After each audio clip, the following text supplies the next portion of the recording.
Tayo bed frame. Ito ay ano ko na niliha. Oh, yan, liha yan ah. Basag yung kantuan. Yan. Kasi pag hindi mo binasag yung kantuan, delikado rin yan. Masakit. Mas masakit pa sa iniwan ng X. Yan. Dinali ko muna ng stone, yung panlinis para mabasag yung pinagwildingan. Yan.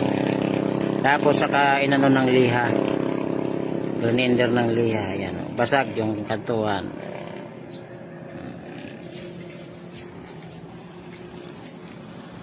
Tubular 2x2 by 1.5 frame, saka yung mating nya 1x1, pati yung design 1x1.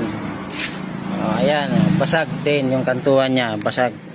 Lahat yan basag kantuan, para hindi masyadong, hindi makasakit, kumbaga. Tibay. Puro primer tsaka final paint. Testingin natin ang wood stain finishing.